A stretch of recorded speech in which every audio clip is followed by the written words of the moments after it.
میرے عزیز، کچھ لوگ ایسے ہیں جن سے عذاب قبر ہوگا ہی نہیں۔ میرے رسول کریم صلی اللہ تعالی علیہ وسلم نے ارشاد فرمایا کہ جو اللہ کے رستے میں شہید ہو گیا، یہ سنن نسائی میں موجود ہے،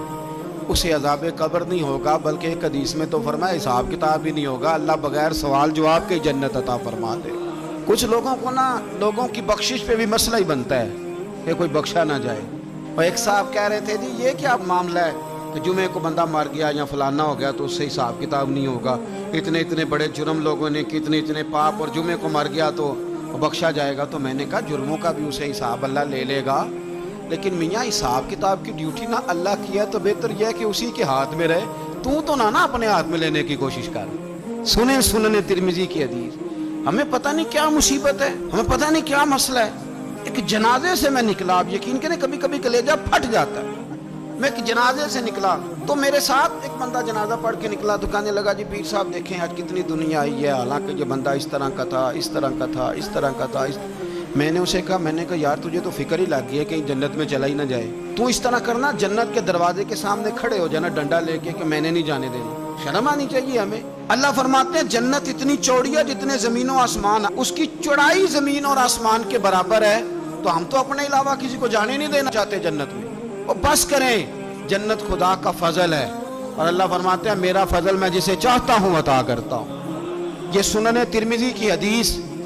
اور اس کے راوی حضرت عبداللہ ابن عمر رضی اللہ تعالیٰ عنہ، نبی پاک علیہ السلام نے فرمایا جو مسلمان جمعے کے دن یا جمعے کی رات کو فوت ہو، اس کو اللہ تعالیٰ قبر کی آزمائش سے محفوظ رکھتا ہے۔ جو جمعے کی رات فوت ہو جائے یا جمعے والے، یعنی جمعے رات اور جمعے کی درمیانی رات چلا جائے یا جمعے والے، تو اللہ اسے عذاب قبر سے۔ تو میرے عزیز، جو بندہ شہید ہو اس سے عذاب قبر نہیں ہوتا، جو آدمی جمعے کے دن یا جمعے کی رات چلا جائے اسے بھی عذاب قبر نہیں ہوتا۔ اور میرے رسول کریم صلی اللہ تعالیٰ علیہ وسلم نے فرمایا جو بندہ ایک دن اور ایک رات، یہ حدیث صحیح مسلم میں، سنن ترمذی میں، مصنف عبدالرزاق میں موجود ہے،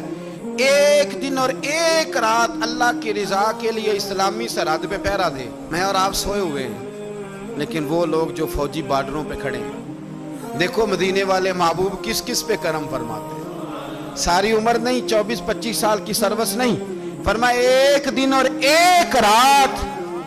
اللہ کی رضا کے لیے جو اسلامی سرحد پر پہرا دے، مسلمانوں کو کافروں سے بچائے، رب اسے عذاب قبر نہیں دے گا، اسے اللہ تعالیٰ اپنے فضل سے معاف فرما دے۔ ایک رات اور ایک، آپ کیا سمجھتے ہیں کہ ان فوجیوں کی کوئی چھوٹی شان ہے، ان کا کوئی چھوٹا مرتبہ ہے؟ ایک دن اور ایک رات اگر یہ پہرا دیں تو اللہ انہیں اتنا انعام عطا کرتا ہے۔ اسی طرح سن لو، یہ ذرا غور سے سننا، ابن ماجہ کی حدیث، اور اس کے علاوہ مسند ابو یعلا میں موجود حدیث کے راوی حضرت ابو ہریرہ رضی اللہ تعالی عنہ، حضور صلی اللہ تعالی علیہ وسلم نے فرمایا جو شخص بیماری سے فوت ہوا، قربان جاؤں میرے محبوب نے بیماری کا نام ہی نہیں لیا، فرمایا کوئی بھی بیماری ہو، فرمایا جو آدمی بیماری سے فوت ہوا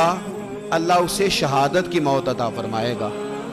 اور وہ عذاب قبر سے اور قبر کے امتحان سے بھی محفوظ رہے گا، اور حضور فرماتے ہیں اس کو صبح اور شام جنت کے باغوں میں سے رزق دیا جائے گا۔ جو کسی بھی بیماری سے مرا، یہ لوگ بیماری سے مر رہے ہیں تو لوگوں نے اچھوت سمجھ رہے ہیں، اچھوت، یہ اچھوت نہیں ہے، اس لیے کہ لوارث نہیں، یہ خدا رسول کے ماننے والے ہیں، تم انہیں اچھوت کہہ رہے ہو، اور مدینے والے رسول انہیں شہید فرما رہے ہیں۔ حضور نے فرمایا جو بیماری سے مرے شہید ہے، وہ قبر کے عذاب سے محفوظ رہے گا اور جنت کے باغوں میں سے اللہ رزق دے گا۔ لوگ کہتے ہیں دیکھو جی بڑا تانگ ہو کے دنیا سے گیا ہے، تو اس بندے کو بھی عذاب قبر نہیں ہوتا۔ اسی طرح جو بندہ سورہ ملک پڑھتا ہے، سنن ترمذی میں حضرت ابن عباس سے روایت ہے کہ حضور صلی اللہ علیہ وسلم کے ایک صحابی نے ایک جگہ خیمہ لگایا تو وہاں سورہ ملک پڑھنے کی آواز آتی، کوئی بندہ پڑھنے والا نظر نہیں آتا تھا۔ جب حضور کی بارگاہ میں عرض کیا تو فرمایا وہاں قبر تھی، اور قبر کے اندر بیٹھ کے میرا صحابی سورہ ملک کی تلاوت کر رہا تھا۔ اگر ہمیں خسرہ نمبر یاد ہو جاتا ہے نا اپنی جگہ کا، اور ہمیں پتہ ہوتا ہے کہ میرے والا حصہ کتنے کروڑ کا ہے، اگر ساری کہانیاں ہمیں یاد ہوتی ہیں تو سورہ ملک بھی ہمیں یاد ہو سکتی ہے۔ موبائل پہ اس کو ریکارڈ کر لیں، پھر اس کو سنیں، کبھی بھی سورہ ملک میں، اور ہمارے سلسلہ عالیہ میں تو سورہ ملک وظیفہ ہے، ہمارے الوظیفۃ الکریمہ میں اعلیٰ حضرت نے لکھا ہے کہ رات کو سورہ ملک اور سورہ یاسین کے بغیر سونا نہیں۔ سورہ ملک اتنی شاندار صورت ہے